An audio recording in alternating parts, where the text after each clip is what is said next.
and welcome to episode 184 of The Joy of Coding. My name's Mike Conley, going to be hacking on Firefoxy things today. So glad to have you with me. Let's hang out. Let's do this. It's July 24th. What do we got in store for you today? One sec. Let me switch to my screen. Oh, that's Wacky Morning DJ. I didn't have my tablet on in time, so I had to trigger the sound effects from my browser. So you're seeing behind the scenes a little bit. This is how that's how I trigger my sound effects. But normally I do it on this tablet. It just wasn't booted in time. Hang on, now it might be ready to load. Come on. It's an old tablet that I use for this, but if my powers combined, then this should work. Maybe. Yes, all right. I've got it loaded on the tablet. Now I can play sounds. Great. Anyways, welcome to episode 184 of The Joy of Coding. What's going on today? Well, first things first, for the folks who are new to this series, a reminder, no plan survives breakfast. I kind of know what I want to do today, but we might get really distracted. We might get, we might wildly veer off path, or things might go horribly wrong, or we might get some slam dunks. Who knows? Last episode, we actually got some pretty decent slam dunks. We got some patches put up for review. That felt pretty good. Those patches, by the way, for picture-in-picture, which was like disabling the toggle, or only accepting primary mouse clicks for the picture-in-picture toggle, as well as hiding the toggle after 2 seconds of no mouse activity. Those have landed. So if you're using Nightly right now, you should have those changes, and you should be able to test them if you'd like. Okay, well, what I was hoping to talk to you about today. Oh, no, there's more preamble.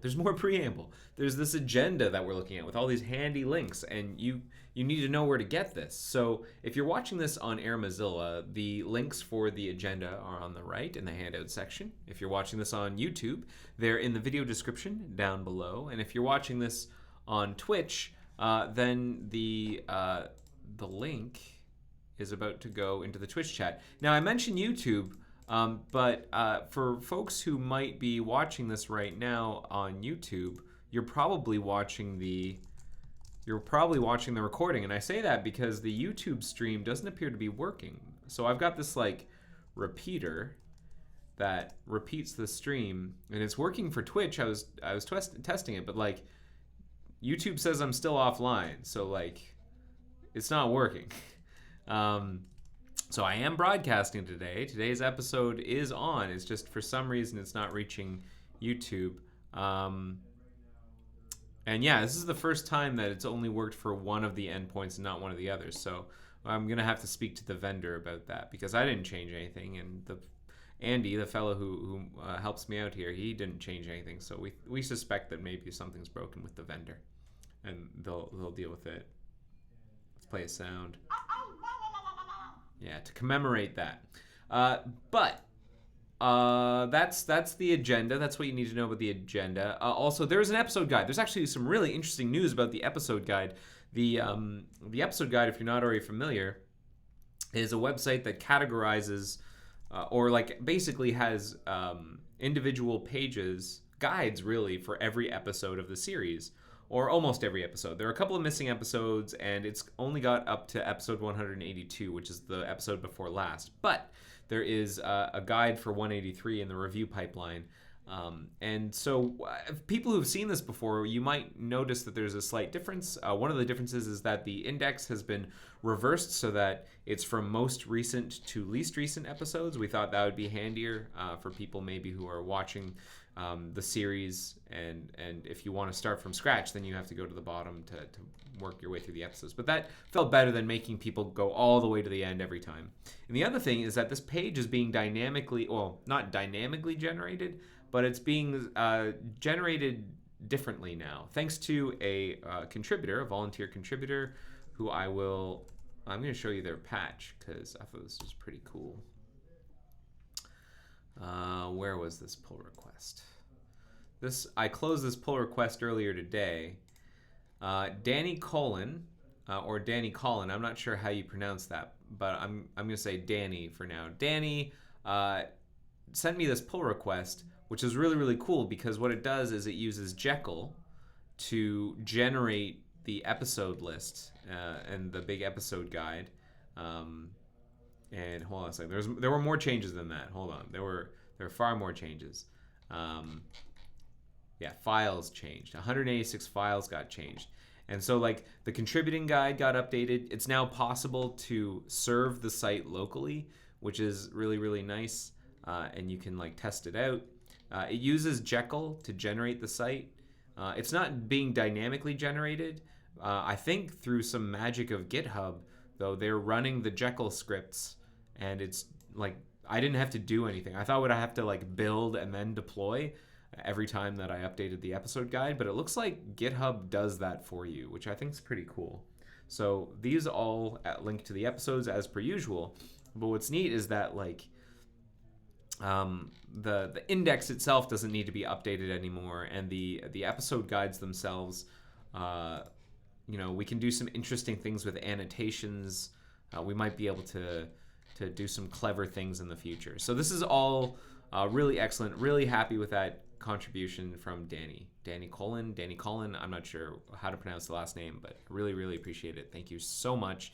And a big shout out to Smurf D, who has a pull request for episode 183, but now it needs to be rebased on top of Danny's work so that it uses the new mechanism.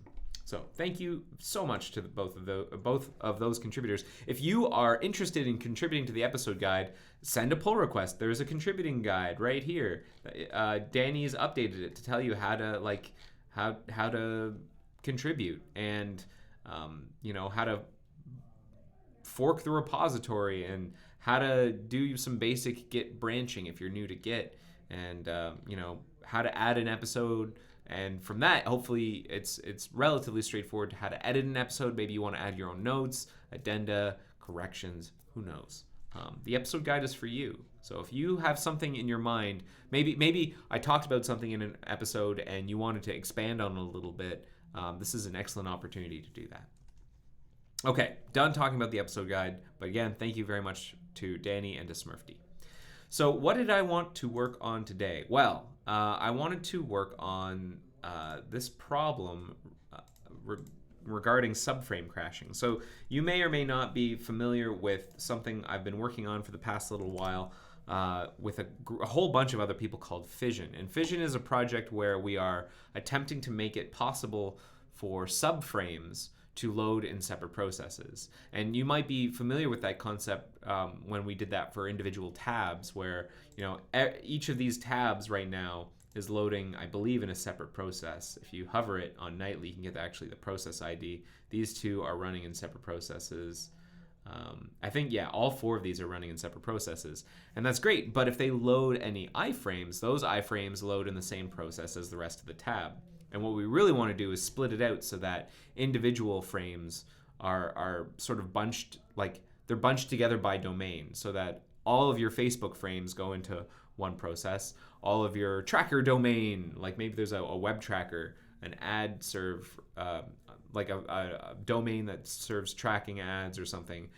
We can make sure that those all go into one process. Now we can do like really interesting things like, I don't know, downgrade the process priority of tracking domains and interesting things like that. So that's some of the things that we've been working on, and there's some interesting security benefits from having this sort of isolation to prevent these frames from leaking information to one another, which that's important. That's important. So let's so one of the consequences of that is now that you have iframes running out of process, or you can have iframes running out of process, those processes can crash. And what we want to do is we want to load this special page in the crashed iframe. It's just this very simple blank page that has the little sad face in it, and it's the tab crashed face. And that's like what we had working. We had this working not that long ago, but it broke for reasons that are unclear. And the reason it broke and we didn't notice is because we didn't have an automated test. for crashing subframes. Now, thankfully, one of our interns, Abdullah, has been working on a test and has it working. So I can actually check that test out now. And what happens instead is that the whole browser crashes. The whole browser, which is like the worst case scenario. I mean, at least before, when content crashed, it would bring down the tab usually. Now, when a subframe crashes, it's bringing down the whole browser. Thankfully, Fission is not enabled by default. We'd be hitting ourselves with a little bit of a stability regression there. But let's check out this revision. Why is Mercurial taking so long? Okay, there we go. We're gonna build faster, and so I'm gonna demonstrate the crash, and then we're gonna try and figure out what's going on. There's a bug already filed for this. Subframe crashing is broken again. 1566196. We can take a look at this. I already have a stack for the crash, so we can take a look at that and try and figure out what exactly we are supposed to do to fix this. Okay, so let's run the test that Abdullah added. That test here, let me pump up the font a little bit. That test is right here. DOM IPC tests browser crash out of process iframe. So let's run it. And I believe, which MOS config am I using? I'm using the debug. So this should cause a crash, and we should be able to get like a stack from it. Let's see what happens.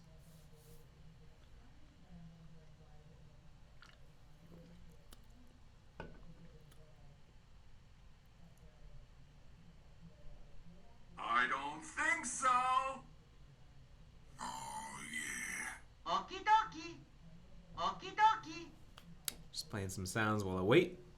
Oh, another thing that may or may not interest you all, for the folks who are maybe hanging around in the IRC channel, is that you might notice that I'm in there a couple of times. There are a couple of things named mconley in there. One of them is mconley-m. mconley-m is me connected to the live hacking IRC channel through riot.im, which, and I'm doing that through a Matrix home server that I'm running. I'm running my own Matrix home server now. I set that up, and I set that up a while back, and I've just been sort of tinkering with it. And, oh, here, I gotta run the tests. That's a weird visual glitch up there.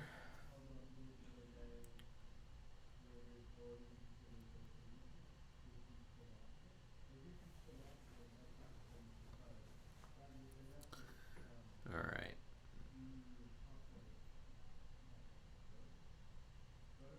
So we're gonna load that out of process iframe. We're gonna crash it. And what happens? I can already tell that like the parent process is crashed because it's like, oh no, it hasn't crashed yet. But I'll bet you it's about to. What's going on?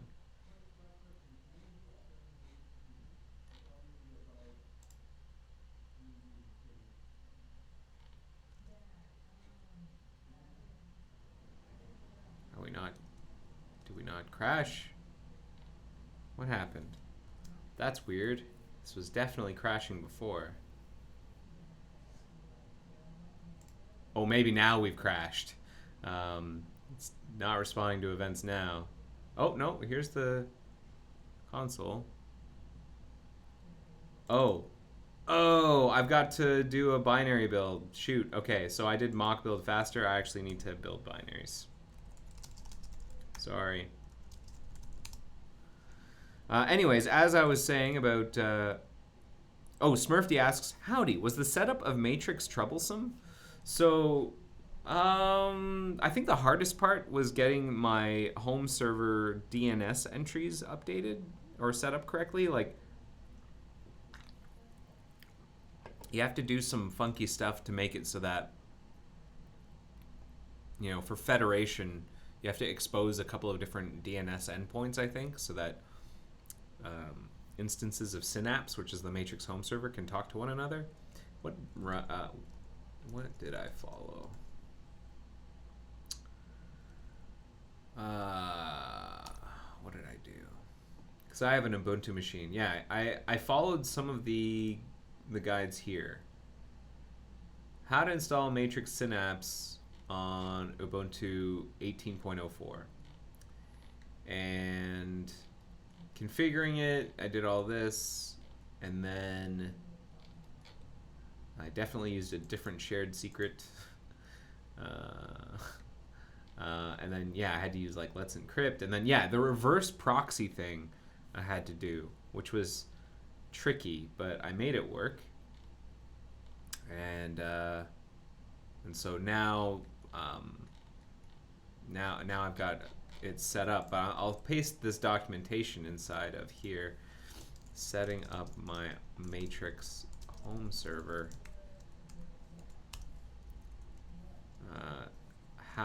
Guide M commonly used for setting. Oh man, let me fix this link while we wait for this build to finish. Setting up, used for setting up a Matrix home server.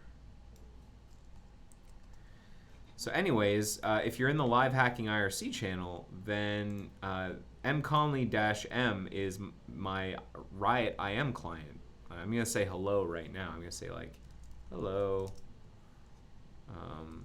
And if you're in the live hacking channel, hopefully you saw something come through. I actually didn't just now, so maybe that's not working. Who knows? Who knows? Maybe there's just a great delay. Maybe the bridge is not working correctly. Let's test it the other way around. Hello Matrix? Hello Riot, I'm gonna say. Hello Riot. Nothing so far, but interesting. Well, no activity in my Riot client, so maybe everything's broken. I'll check into that later. IRC bridge. Oh, you know what's going on? Apparently IRC Cloud is having like real issues today. Wrong number. This is IRC. STK says that I'm say I gave the wrong number. I'm gonna smile and say just trying to see if my Riot client can see a message. All right. Anyways, let's get back to this subframe crashing business. I think we're gonna unfortunately have to wait for this build to finish if we want to run the test, which blows. Hopefully this doesn't take too long. If it ends up, I'll tell you what, I'll cut you a deal. If this build is not done within 5 minutes, then I'm going to not use the automated test. I'm going to use a manual test, and that will allow us to get started at least. But we can kind of get started by examining some of the code or figuring out a strategy. So let us write some stuff down. The first thing to note is the stack. I already captured it in the bug, but I'll do it again. I'll put it in my notes here. Excuse me. So crashing stack. There we go. So there's like a message that'll be received, and and we're failing a diagnostic assert. Let's go check out this function. See what this diagnostic assert's all about.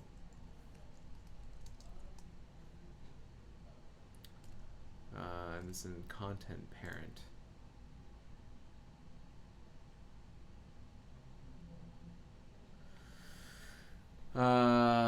Diagnostic assert. We're trying to cache a child browsing context in another child process. This is illegal since the owner of the browsing context is the process with the in-process doc shell, which is tracked by owner process ID. What? Trying to cache a child browsing context in another child browsing context. Oh, I think I know what this is referring to. There is a bug that, hang on, let me find a link to it. One sec.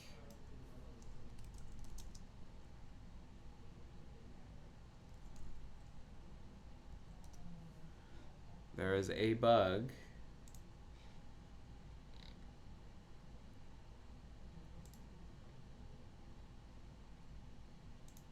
That Andreas Fare is working on.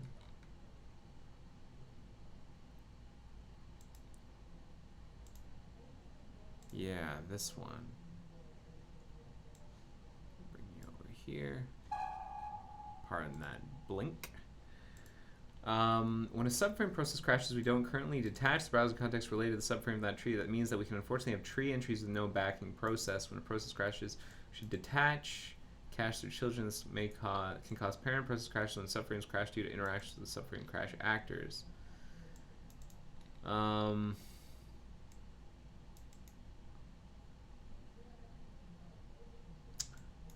So all out-of-process subframes will be torn down by the crash, killing the browser bridge parent. Alright, so we don't need to worry about subframes which are not owned by the process while crashed. All frames owned by the process which crash won't be cleaned up, though. We probably want to first cache all of their children and then trigger a discard on the browsing context objects which are owned by the process which just crashed. The iframe elements themselves, which directly reference the crash browsing context, should be transitioned to point to an in-process process crash page, which is what the subframe process crash code is currently trying to do. We might need to pull that behavior into the platform layer, though. So a couple more questions. We'll be keeping the tree above the crashed browsing context alive. I can't seem to find subframe process crash. Won't that be kind of a security leak? An attacking page that embeds a cross-origin site in an iframe.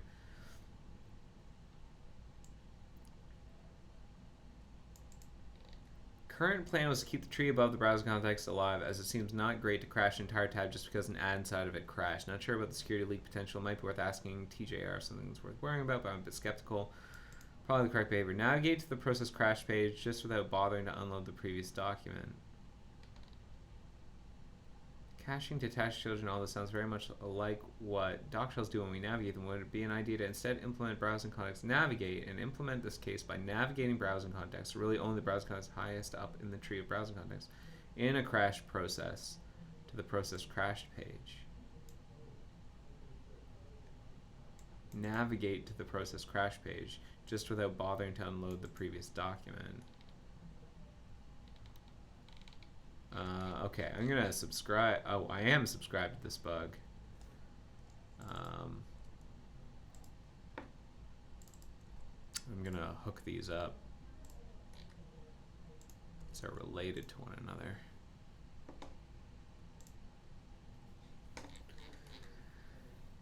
How's our build going? It's not a good sign. Building DOM. So here's what I'm gonna do instead. I'm gonna stop this. I'm going to check out, let's see here, check out Central, and then we'll just do manual testing. At least that way we should have a build that's easier. We can work with a build more quickly that way. I should have done a build with the test earlier, and I didn't. And the reason I want to debug build is because I imagine we're going to be wanting to use like LLDB to step around. So, all right, let's get that going. Hopefully it'll take advantage of all the cached stuff in my SC cache. So I need to reread some of this again.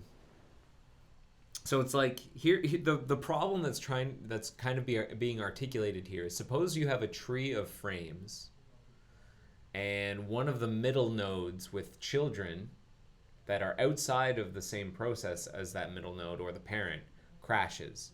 So all of the nodes that belong to the same process as this node, the one that just crashed, all crash. That's great. But what about the children of the crashed subframe? You kind of want to unload them, I would imagine, but they're saying they want to cache them. Cache their children, as they may still be owned by non-dead browsing contexts. I don't know how that can happen, but okay. There might be some relationship there. I mean, that's the kind of challenge you're going to get whenever you have subframes all running in different processes, is now you can have like intermediate nodes in the tree suddenly die, suddenly just explode. and we have to deal with that case. So caching the children needs to occur. What does it mean to cache? Receive cache browsing context children. What does it mean to cache a browsing context? Send cache browsing context children.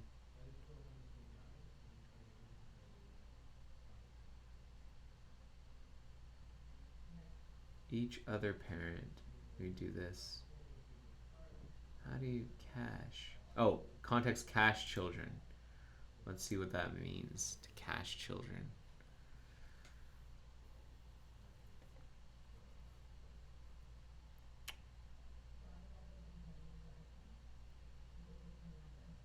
If not from IPC and we're a content process, then we do that. Otherwise, we're just gonna cache the contexts. That's what's important. What does it mean to cache the contexts? For each context in the context, we're gonna say, okay, put an entry in the cache context for the browsing group. So there's like a group of browsing contexts.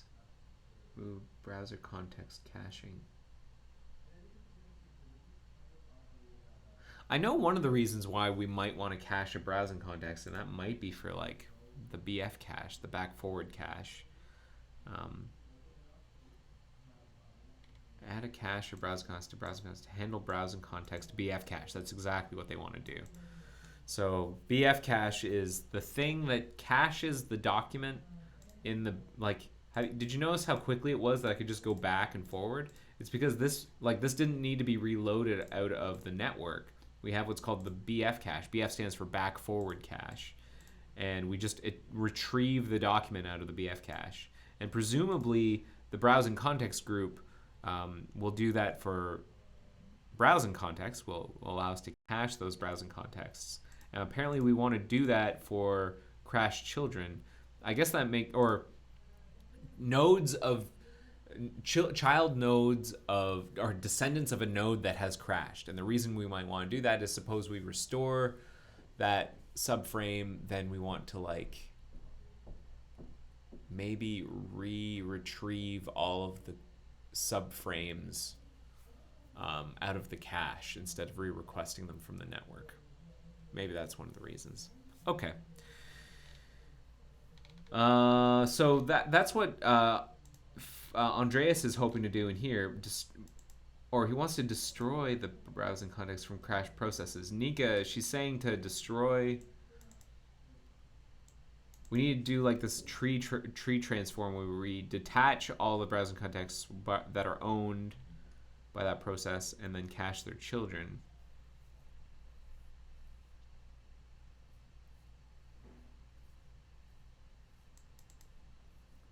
This can cause parent process crashes when subframes crash due to interactions with the subframe crash actors. And like Andreas asks, I can't seem to find subframe process crash. The subframe process crash actor is a JS window actor that we added.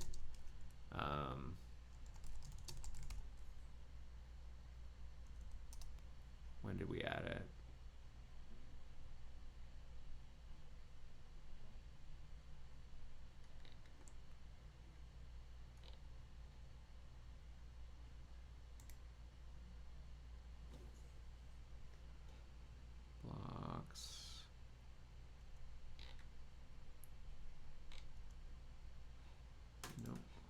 Is it? Where is the patch where I added the subframe crash actor?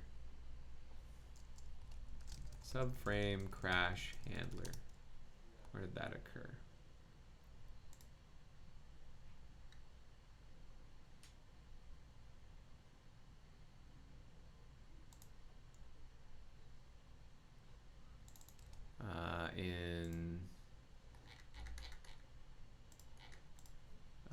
Is that we added in bugs such and such. Here it is. Subframe.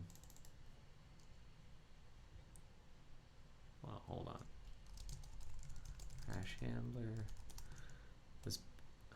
Okay, so we're linking Zool now, so we're near the end of the build. That's nice.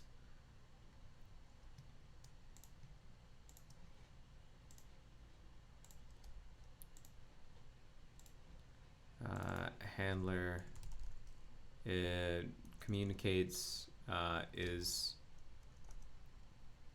subframe crash child JS window actor.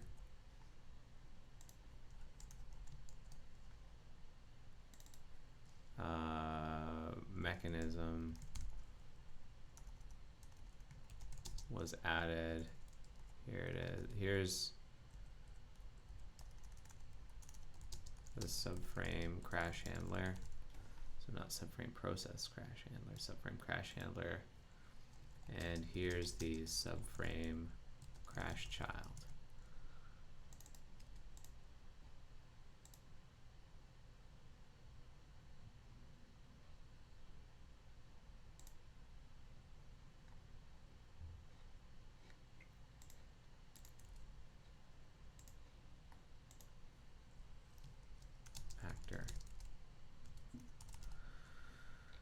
And that's in response to Andreas saying,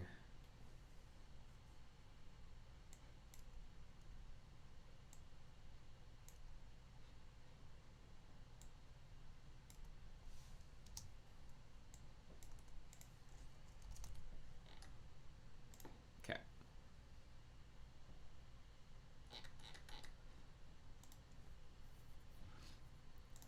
Our build is done.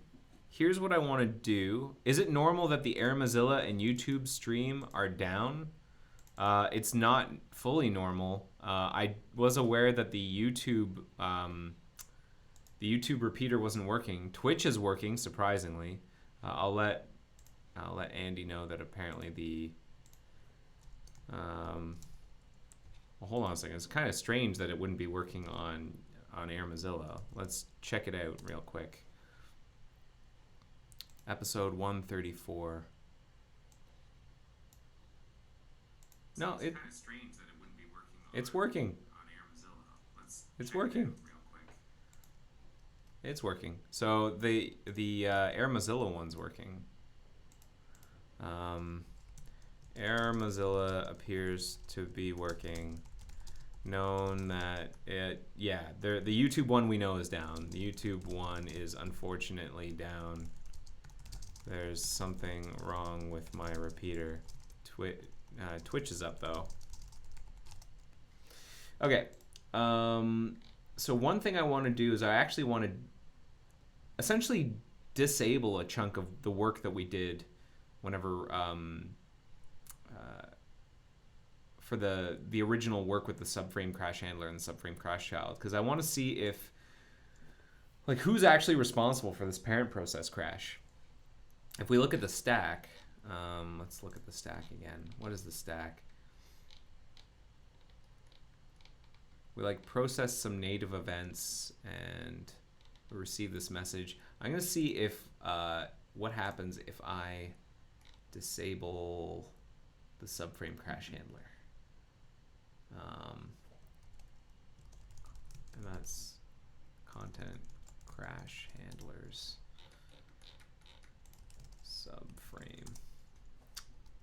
Subframe crash handler. We're gonna do nothing, just completely disable it. So let's build that, and then let's do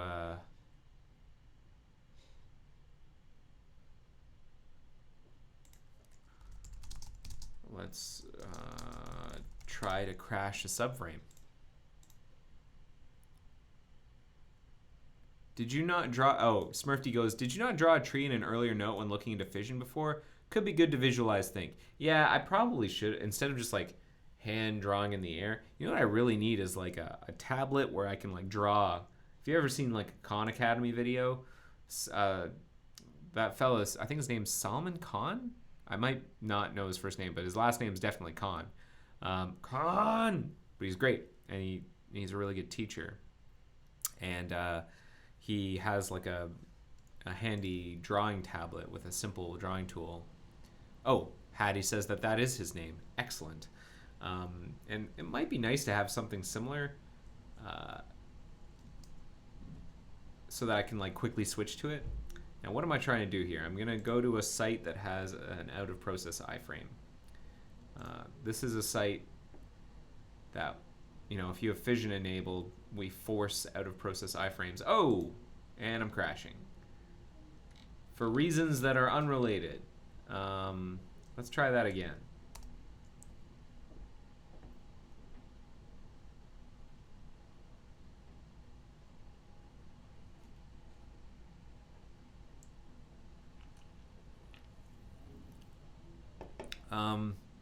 If this isn't going to work with an opt build, then like if this crashes again, yeah, we're going to need an opt build. Man, well, hopefully this will build quickly because I should have it in my SC cache.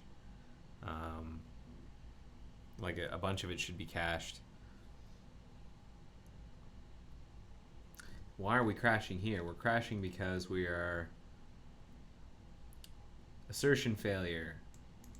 If race cache with network, if we have both pumps, the cache content must be partial. I think I've seen this before. Someone was referring to this in a previous meeting. There's a document. Let me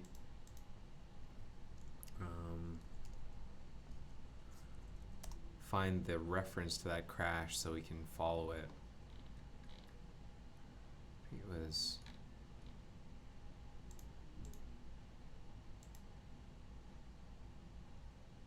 yeah, this one. Boom. Don't worry about that sound. Yeah, I'm gonna follow this. This is what I'm doing in this review very consistently. This will assert the session is returned about 80% of the time.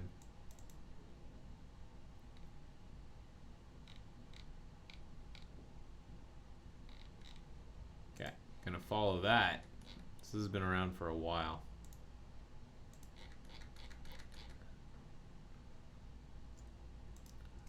Hopefully, let's see here what SC cache says. I'm hitting the cache a lot. That's good. Notice that this number is going up. So this build should be pretty quick. Just a couple of minutes. I'm really sorry I'm spending so much of this episode building. That's not what I like to do, but unfortunately, I didn't come in very prepared. Okay, so let's keep thinking a little bit while we wait for our build to finish. What could be going wrong here?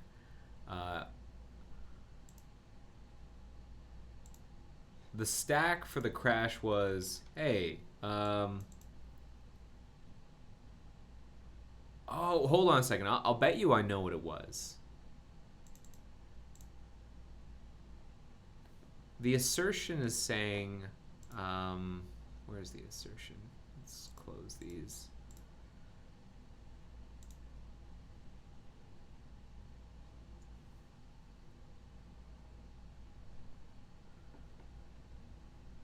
Canonical is owned by process child ID.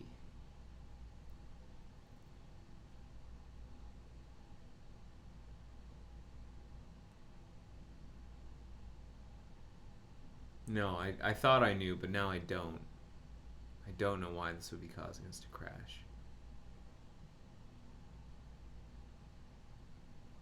Huh. Alright. Thought I knew. I thought what was happening was, well, you know, maybe the parent process is receiving a browsing context for like a child node of the subframe that is, and we're saying, hey, the context, the canonical context is owned by, wait, what does this mean? Whenever we receive our message to say cache the browsing context children, what we do is we take the browsing context, we find the canonical version of the browsing context, and we make sure that that browsing context is owned by a particular process child ID.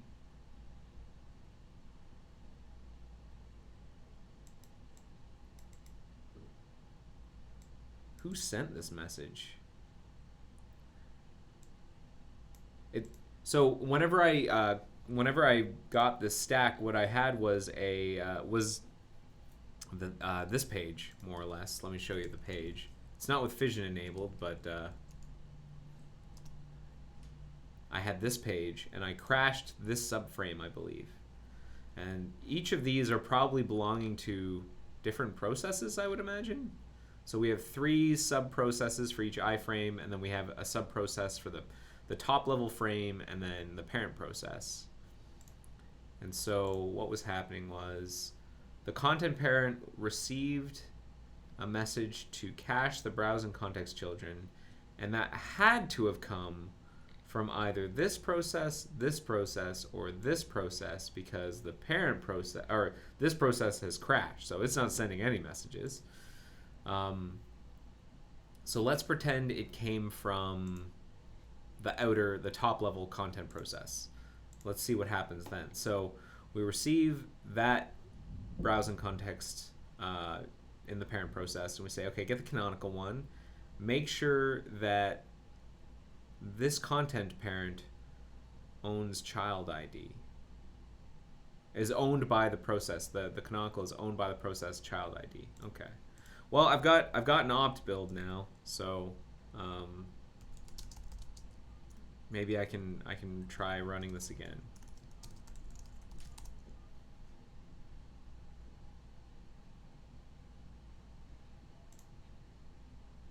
All right. So now I can get the address 82935, and this is after, note, I've disabled this code, so all of the subframe crash stuff that I had added is now inert.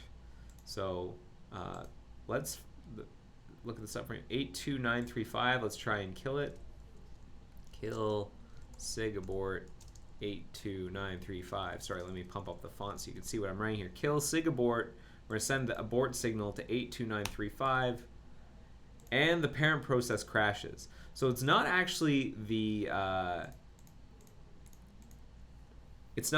anything that the subframe crash handler is doing. I think we're actually blocked. We're blocked by, you know, this assertion. Receive cache browsing context children. Now, who's sending it? And it's tricky because normally I would use a debug build to answer that question, but my debug build crashes really frequently, fission enabled. Is there any way I can work around that? If raise cache with assert, raise cache with network, or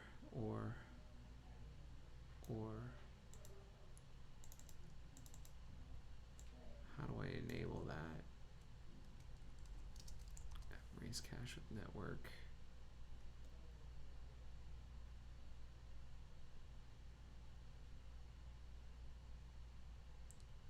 Here.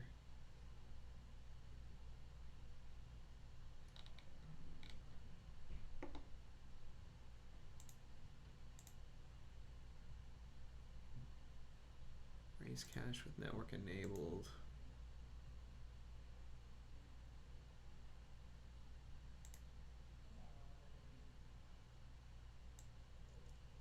I think it's on by default, isn't it? Isn't raise cache with default on by default? Raise cache with network is on by default.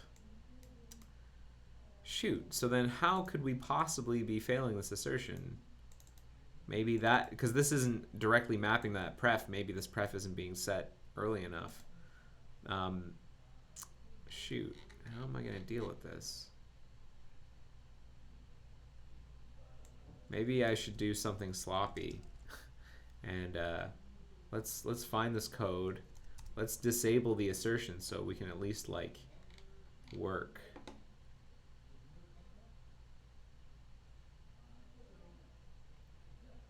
Because that might be better. So I'm switching back to a debug build, ns http, and then what was it?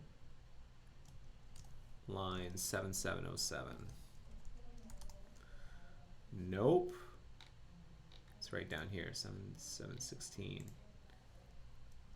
Okay, I'm gonna comment that out.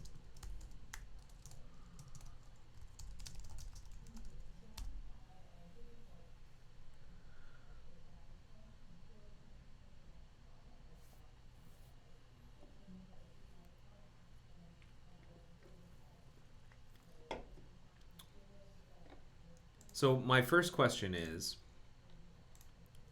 the question I'm going to try and answer is, who is sending this cache browsing context children message?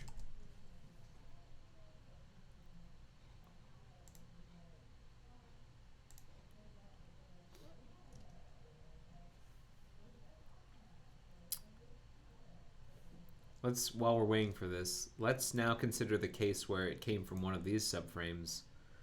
Then we say, okay, receive the message, get the context, get the canonical browsing context. You're owned by such and such, child ID.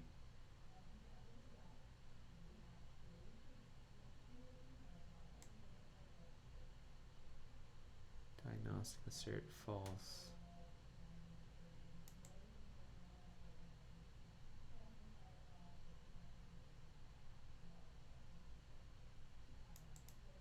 I mean, we could also just like disable this thing for now to try and see how far that gets us. Because then we'll know that we need, if everything works, then we know that we have to like fix the conditions, or we suspect that we could fix the conditions that are leading us to that assertion failure. What?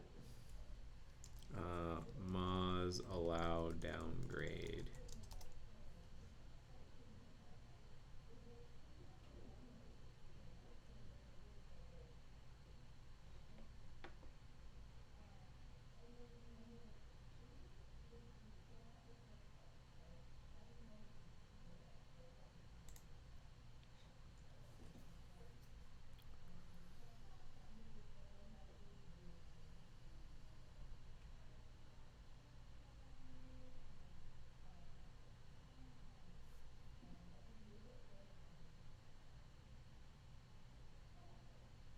Actually, please go back to where you were just at. Yes.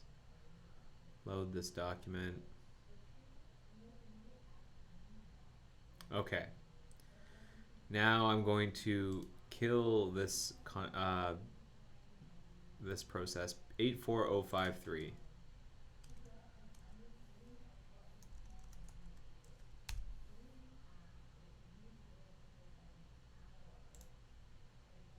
Parent process crashes, and it was due to actor has been deleted. Moz crash, protocol utils, fatal error, handle fatal error. Oh, this is a different stack now. Let's do that again. We're gonna attach debugger, debug. We're going to attach LLDB.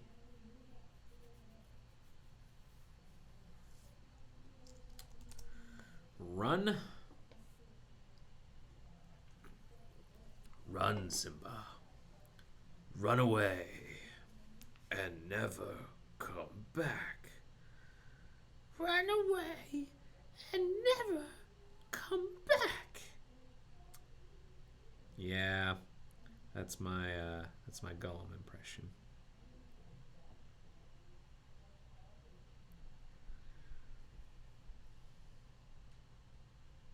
Okay.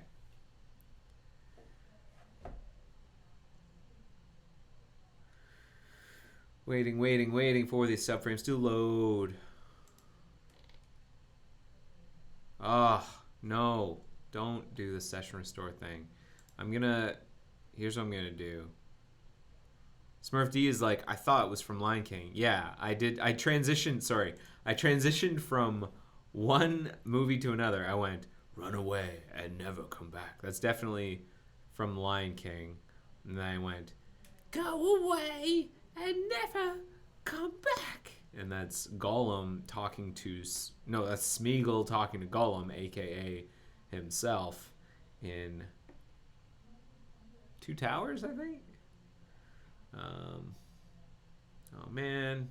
Okay, so it's not that I've configured to restore the previous session. It just doesn't like the fact that I'm crashing so much. All right. Simba.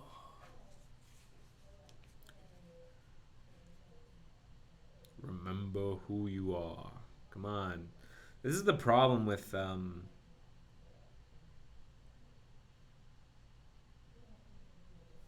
this is the problem with debug builds. Everything is uproariously slow. I am your father, Simba. Remember that I am your father. 84166. That's who we're crashing now. Let's get ourselves a stack trace.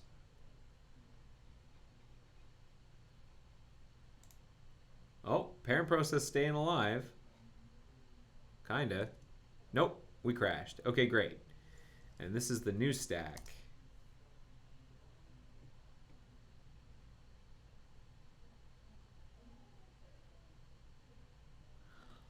Oh, come on. What's taking so long? Oh, right. Now, Mac OS is like, I want to report a crash. Here's the stack.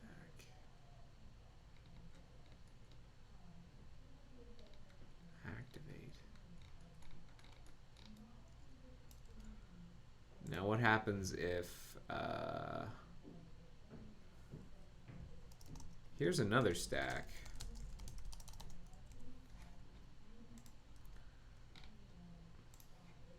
Let's put the code I wrote back. Oh, no, not this stuff. Sorry. No. This stuff. Because maybe this is required in order to hit that other crash. So we'll quit. Bach build faster.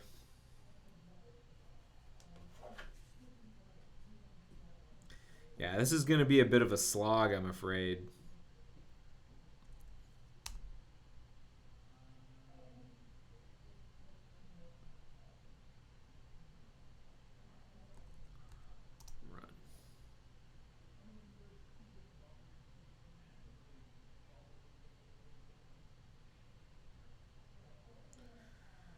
Come on.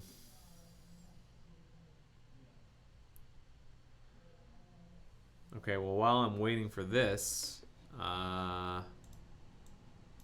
it's so interesting that, like, the received an error, you've been connected to receive.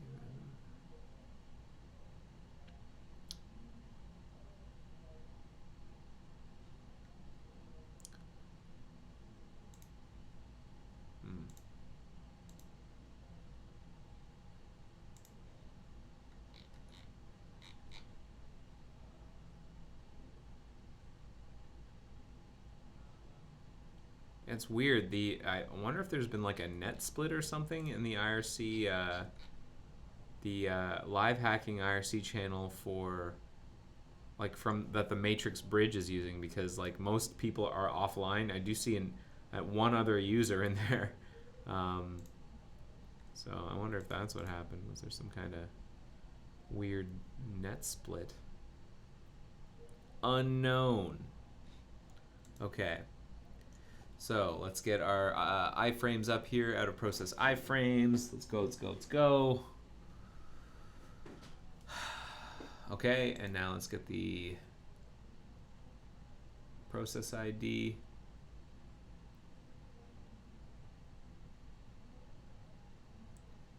$84753.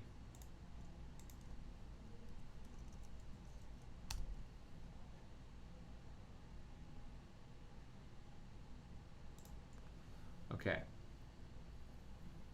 Now we get a completely different stack. I wonder if it's just a random stack every time. Assertion failure. All right, let's collect that one too. Let's do it again. Same thing. and see if we get a different stack. If so, then what we've got here is like some non-deterministic crashing, or like we're not handling the crash gracefully. Get content processed by ID. Assertion failure false. No page has CSP.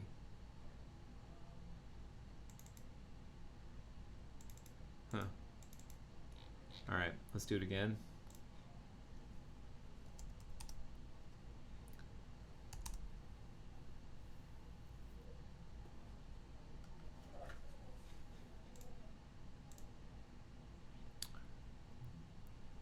SmurfD goes, anyway, I read through the instructions for the new episode guide. What was confusing me at first was the Jekyll part, but I see that is not needed if you only submit new episodes. Then it's just the header for each MD file that needs to be added. That is correct. That is correct. It's just that little header block. And then the index will get like generated on the fly.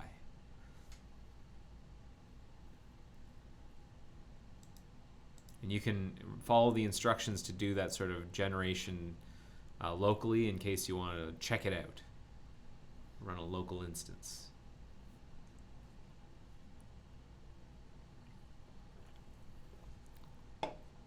Cool, cool, cool. Cool, cool, cool, cool, cool. Oh, man. This is brutal. Okay. This frame. 84793.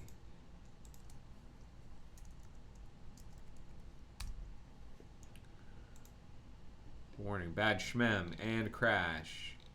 And what's the stack? Okay. So I think the stack has changed. We have a new stack. Let's update the bug.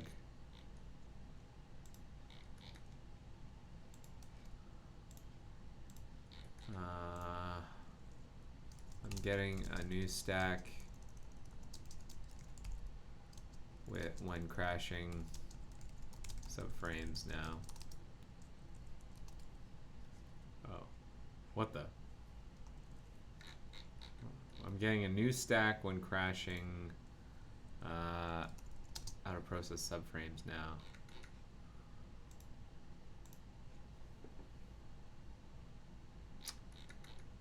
Submit only my new comment.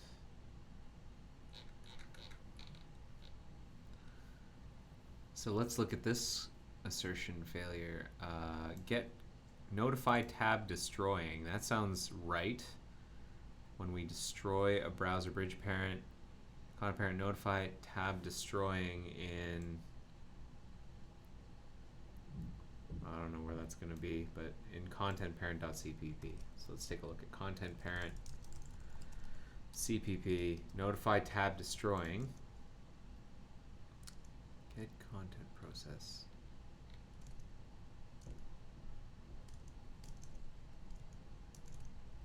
And this is after I've undone the changes to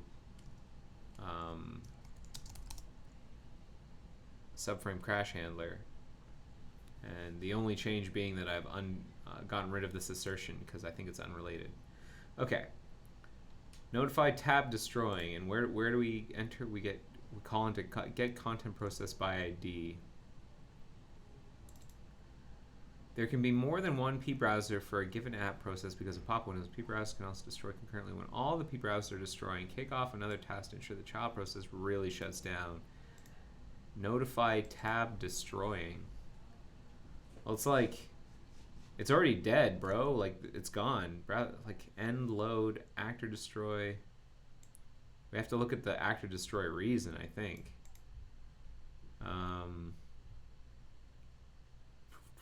Browser bridge parent actor destroy. Like, it's trying to do this thing of like, hey, a tab went away, so maybe we should tell the content process, if that was your last one, shut yourself down. But at this point, a tab really didn't get destroyed. It was like the subframe got destroyed. So that's interesting. Let's look at some of this. Let's look at what calls notify tab destroying. Let's look at browser parent notify tab destroying.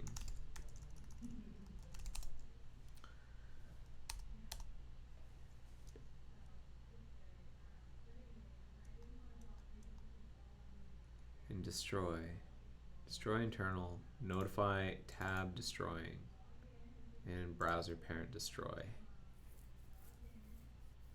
Now let's take a look again at the Fission docs, Firefox source docs, Fission.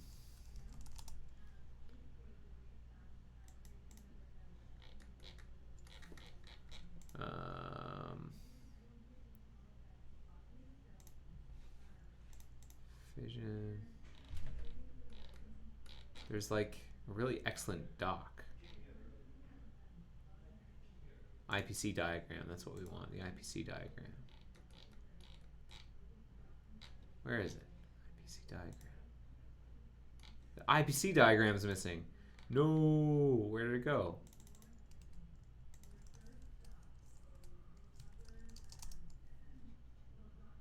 Fission IPC diagram.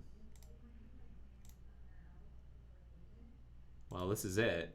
This is the diagram. That's what should have been loaded. Whatever. So, let's see here.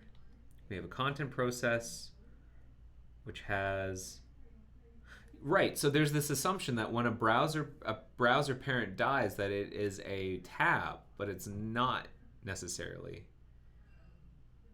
It might be a subframe. And no, maybe we're doing the right thing, and the fact that it's called notify tab destroyed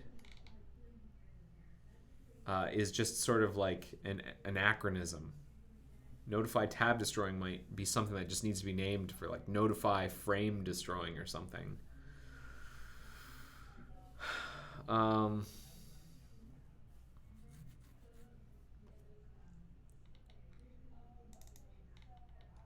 Let's take a look at how this has changed recently.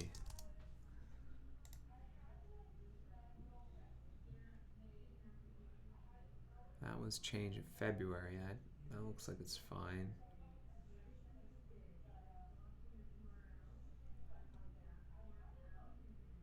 Okay, all this looks pretty old actually. So let's take a look further up the stack. Maybe we're not supposed to have gotten here. Browser parent destroy.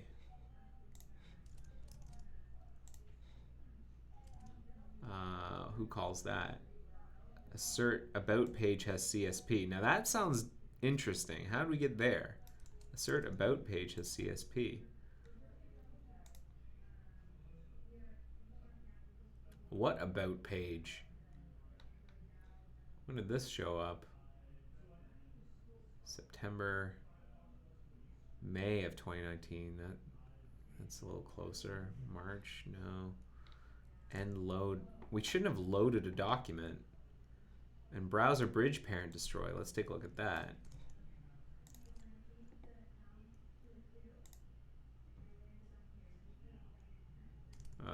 Browser bridge parent destroy.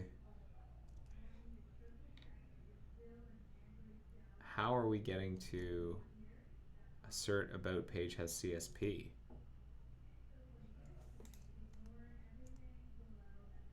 How do we get that frame in there?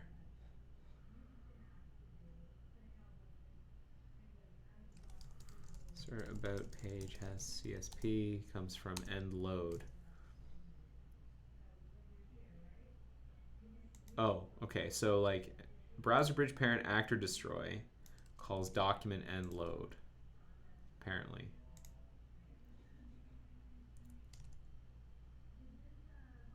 Browser bridge parent actor destroy calls destroy, which calls... How are we getting to document end load here? Browser bridge parent destroy. I can see how we get here. Set bridge parent. Browser parent destroy. Like, these two frames are really weird in here. What are they doing here? This definitely calls this. I don't know how we got there, though. Is this just like a bad time? Let's look at this one again. Notify tab destroying. It's the same thing. Kind of. About page has CSP. From notify tab destroying this time, though. That sounds so strange. Because the only thing that calls this is end load. I got a feeling we're getting some garbage frames here. Could it be that the test page is one of those special pages like about pages, asks SmurfD? So I'm doing manual testing here, and I'm using just like this manual, what is it? This page, which is not, there are no about pages here. If it was for the test that Abdullah wrote, maybe he was using an about page. I actually don't think he was, though. I think he was using like, or maybe he was. Oh yeah, he was using about blank in his test, but I'm not even using his test right now. So why are we getting these garbage frames? That's an assumption. I'm getting these garbage frames. Well, that blows. But getting the process by ID is causing us to assert false at Content Process Manager CPP 92. Content Process Manager CPP 92. When we say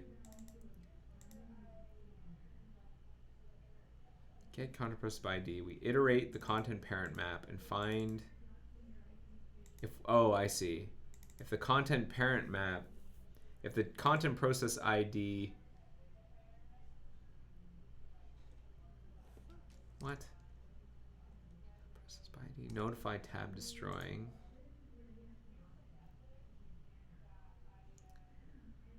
So if the content process manager calls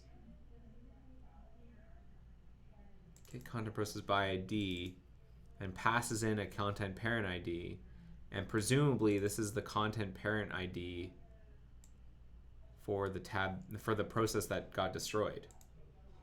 Let's confirm that. We can probably at least confirm that. Because that will make a lot of sense. It's like, well, I'm looking for this thing and it's gone because it crashed, and somehow we're executing some code that's like, basically we assert, where is it that we are asserting? We assert here if we cannot find a content process associated with the ID. So let me set a breakpoint in content parent notify tab destroying.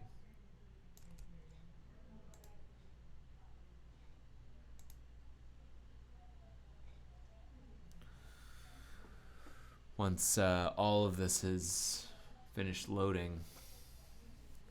This is really slow going. I apologize. I thought this would be a lot easier to figure out, but that's the joy of coding. No plan survives breakfast. Hoo boy. Everything Bnorkin.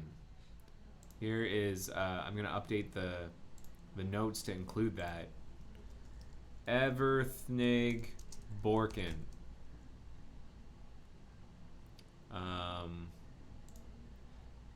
Okay. Now that I'm here, I've got our subframes here. I'm going to pause for a sec so I can add a breakpoint. Breakpoint is in here. Notify tab destroying. Was it Mozilla IPC? What is the?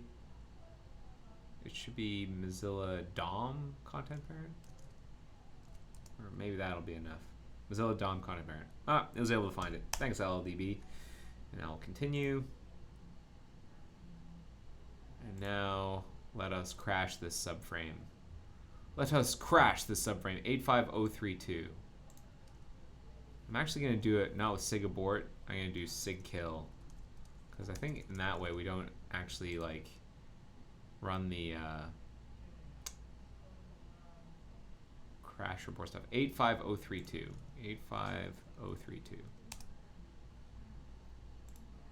Okay. And now, oh, now we hit a different assertion. About page must contain a CSP. So here's where we're in our like weird state.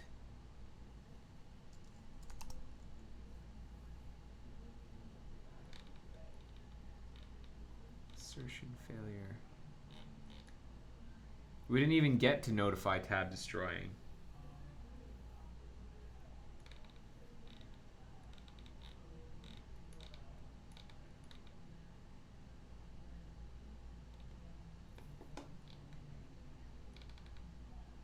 Insert page, about page. Let's take a look at this frame that we're looking at. What? We're in notified tab destroying. Do I just have like a super corrupt binary here?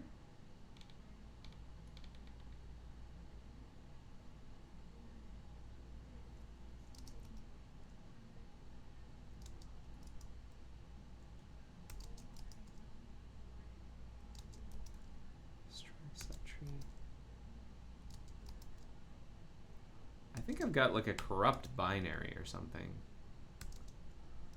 But these look like they make sense. Run message. Is there any JS on the stack? I doubt it.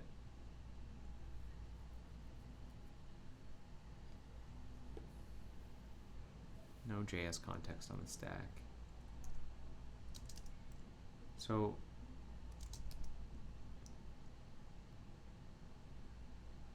frame 0.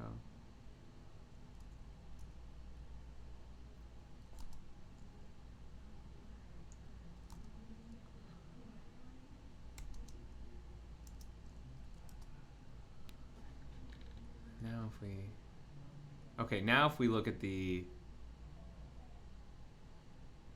stack, the backtrace, it makes sense. And now if we continue, oh, we were at our breakpoint. That's what was going on. What the? All right, let's do that again. Kill it and restart. You know what? I'm gonna reattach and everything. I do not like clear. Let's clear the air. Let's try that all over again. Smurfy's like, you did change how you killed the process though. Maybe do the same thing with instead of sig kill, or he's saying with sig kill, but I was doing it with sig abort before. And you're right, I changed the method. So let's use sig abort again. The reason I was using sig kill is because I think I can avoid Mac OS trying to report the crash to Apple, I guess, which will save some processing time in the background.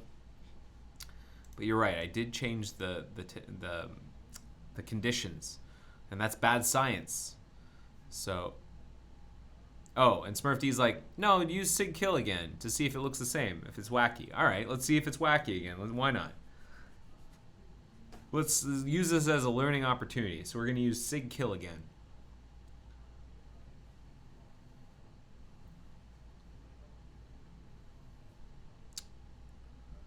Restore.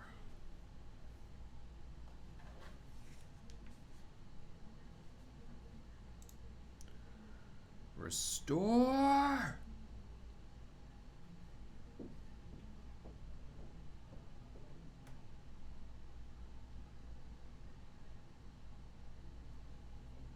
Come on. Okay, here we go.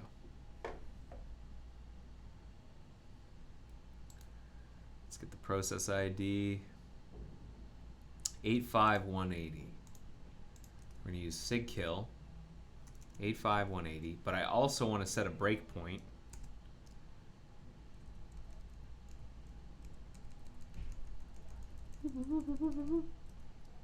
Notify tab destroying.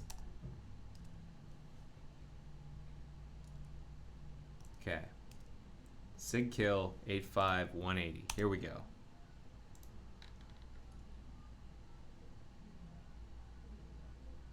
Target 055 stopped.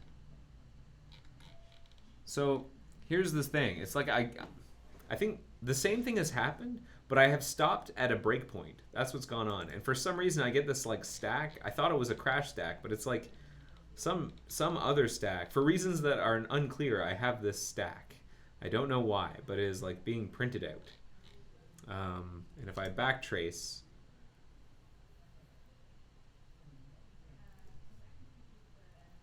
what do I get? Then I get the stack that I actually expect.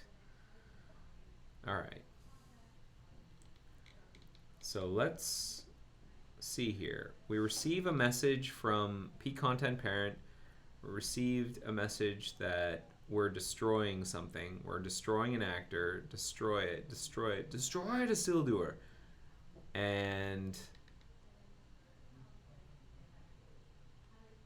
what is the content process ID?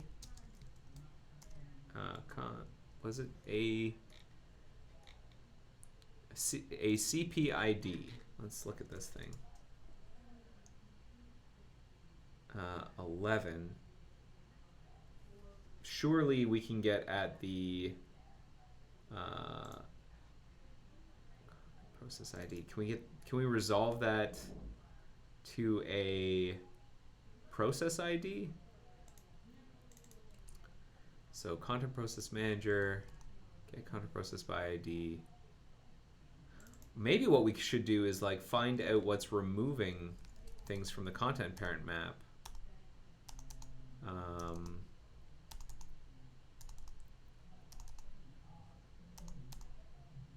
Find remove content process. Maybe we should see what's calling this.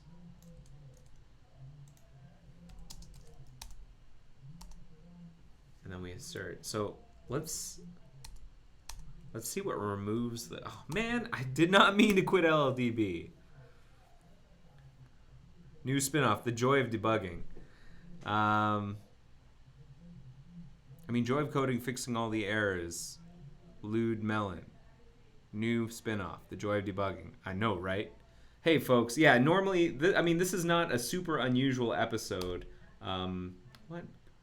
No locations. Oh, because I haven't run the process yet. And notify tab destroying. This is not super unusual whenever I'm debugging. Unfortunately, it's a lot slower than I would like because for some reason, I'm having to use a debug build, which blows, and then just all of the steps. Fission itself is not very performant just yet. It's very much in the early stages. So there's just a lot. Like spawning all the individual subframes here, I think, is slow. And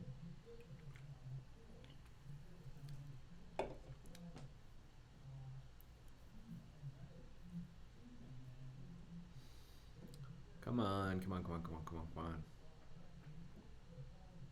Don't you show me the About Session Restore page. Don't you do it. Oh, wait. Am I hitting a breakpoint? I did hit a breakpoint.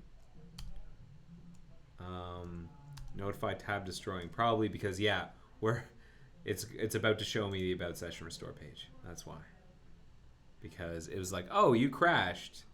Instead of sending you to that page that you wanted to go to, shall I show you About Session Restore instead? Which is not what I want, but come on. Well, while we're waiting on this to sort itself out,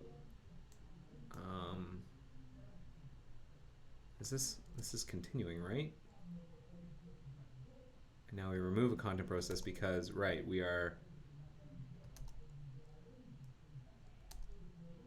unloaded the page because now we show this About Session Restore. Cool. Danny Collins like, no worries, Mike. It's nice to learn about all the debug tools / commands. Personally, I didn't know about know that LLDB was a thing. LLDB is great. I mean, it's not the prettiest tool. If you're used to like a graphical debugger, LLDB is like, it's probably it's inaccessible or like really hard to reason about. But once you kind of get used to navigating around in the code a little bit, LLDB is a great tool.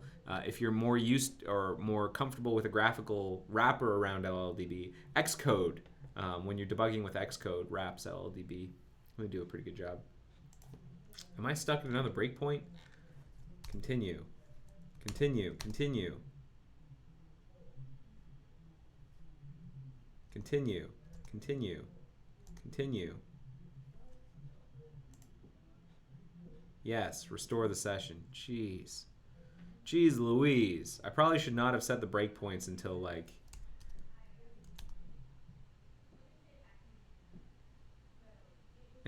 everything was up and running. Continue.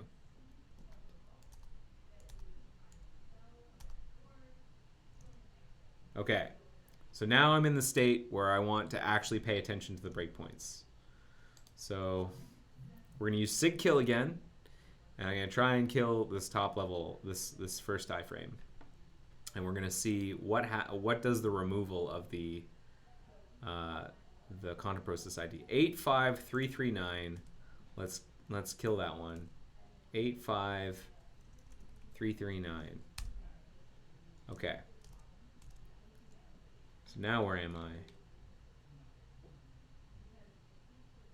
I have a feeling this assertion failure is like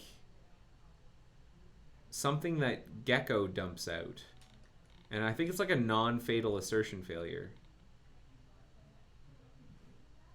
And so it just like spews it to standard out. That's what's going on. That's why it's so confusing. Where am I? I'm in remove content process. Okay, great. And why am I in remove content process? Because of content parent actor destroy. Okay. So let's write this down. This question is now out of date. So the next question, the question that I'm trying to answer is, why am I crashing in the parent process? And the answer so far is, well, first of all, I'm crashing a lot because of, here, let me pump up the font so you can read what I'm writing. I'm crashing a lot because of this bug over here. This bug.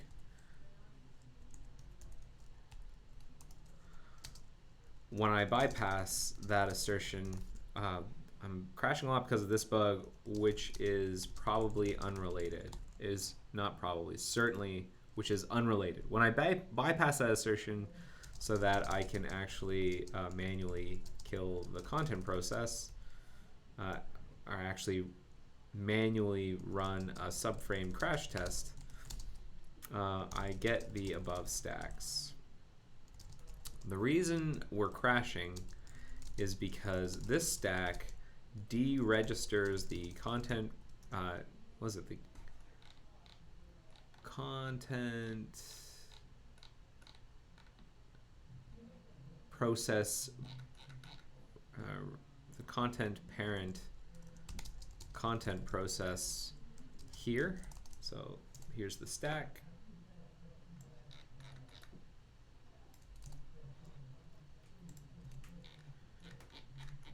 And then later on, we message,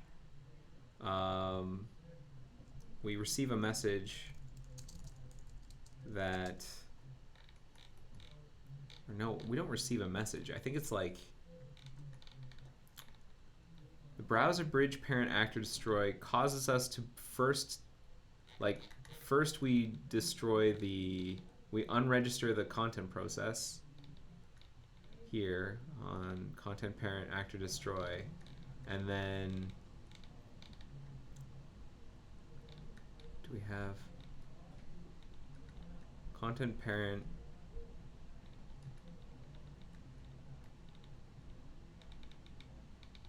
Then we have this other messages received. We're destroying a subtree. Yeah, we have these interleaved stack frames. We're gonna have to get rid of those. So I'm actually gonna erase these. Yeah, look at these nonsense. The numbers are all wrong. 16, 30, 17, 31. We have interleaved stack frames. That's really throwing me off. So let's put these away. Let's eliminate these. These garbage stack frames are because Gecko is emitting 1, 0, 1, 2, 3, 4, 5, 6, 7, 8, 9, 10. This one looks better, but the error is different. So let's get to the crash.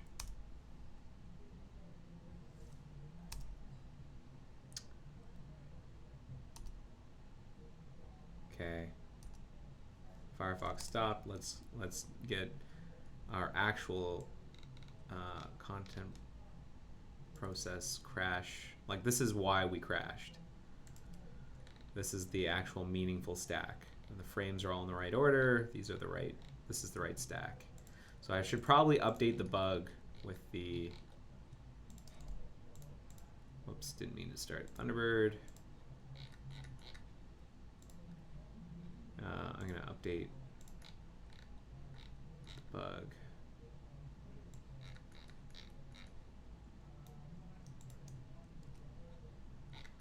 Yeah.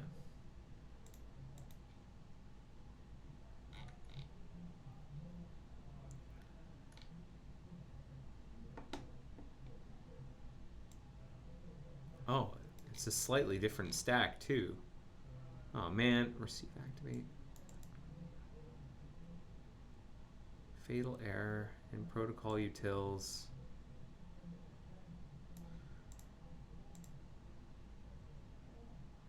You know what?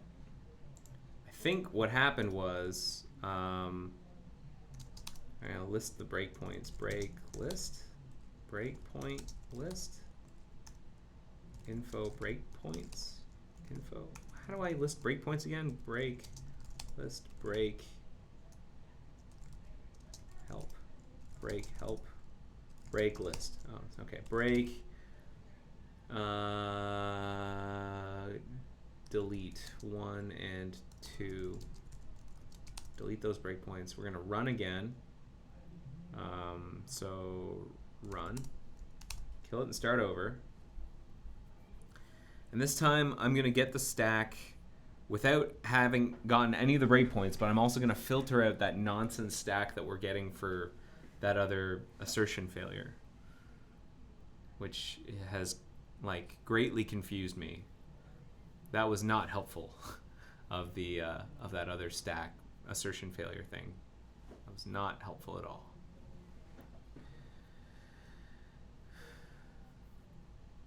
Okay, restore the session. So throughout all of this hour and a half of painful debugging, we are going to get a crash stack. That's what we're going to get out of all of this. Oh boy, great news. Okay, 85455.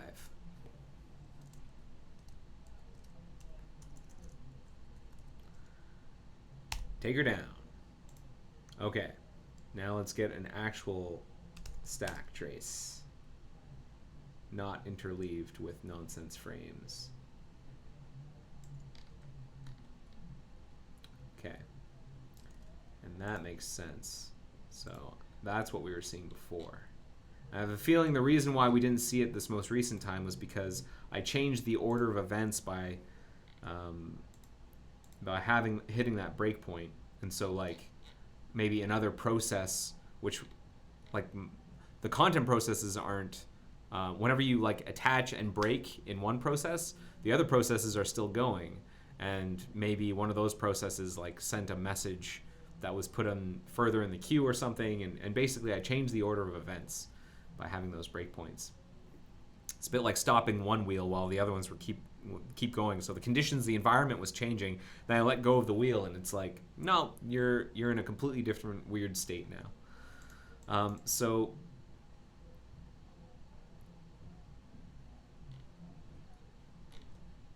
Okay. So the answer to the question, why... I'm going to zoom out again because I'm having a hard time reading this. Remove content process. Yeah, this is the stack that we wanted. Just to double check, I'll paste it again. First of all, I'm crashing a lot because of that one thing. We deregister here, and later on we when running browser bridge parent, later on when running browser bridge parent.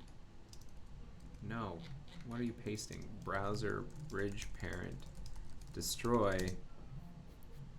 We enter notify tab destroying,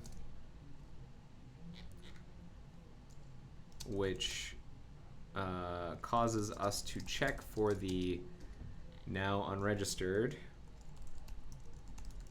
content process with the associated ID, and then we fail an assertion because we don't find it. Okay. Now, is there a common frame here, a common stack frame? We're handling a channel error in p-content parent. We just say destroy subtree for p-content parent. And is that further...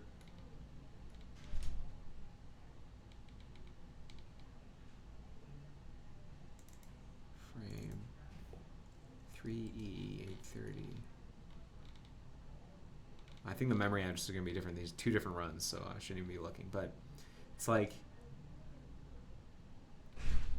we're running the message loop. We dispatch an async message that the p-content parent has received a message, and the p-browser bridge parent and I protocol is destroy subtree. P-content parent through browser bridge parent to destroy subtree. And it's not exactly the same.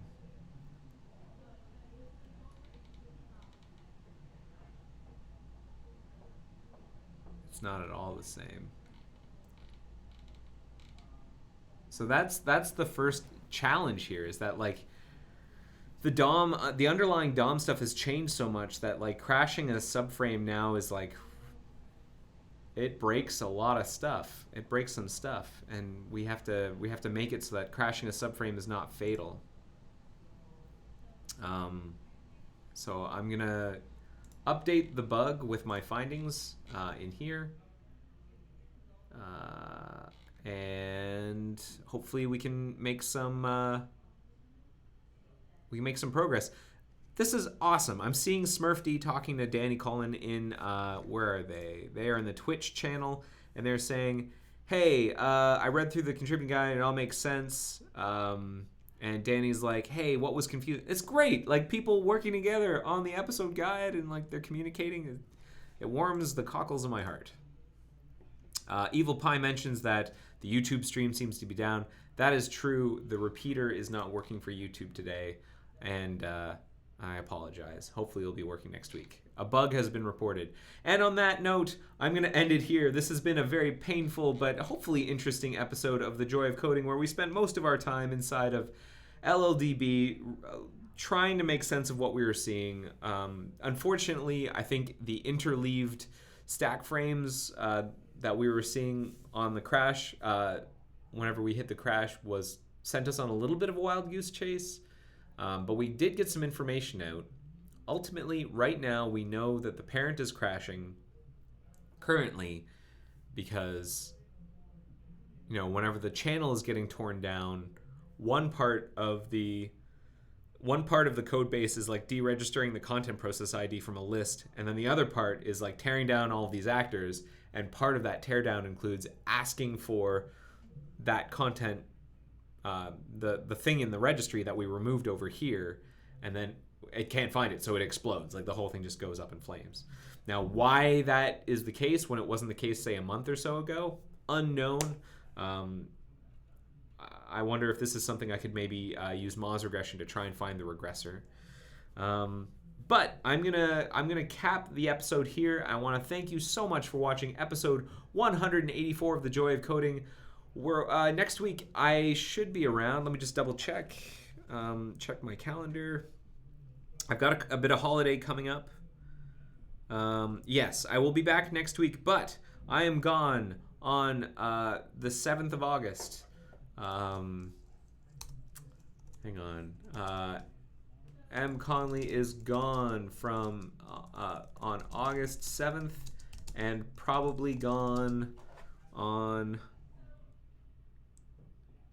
August 21st. So August is going to be a little bit bumpy. There are going to be some episodes that happen per week and some that don't. If you want like an up-to-date like what's going on, you should follow me on Twitter or Mastodon. The links are down here at the bottom of the agenda, and that will give you, like, every morning when I'm streaming, I'll send a message, and if I'm not streaming, I'll send a message saying so.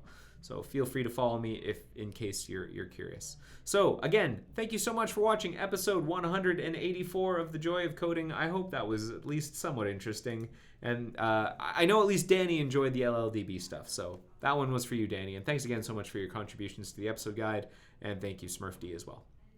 And on that note, I'm going to end it. Take care. See you next week. Bye-bye.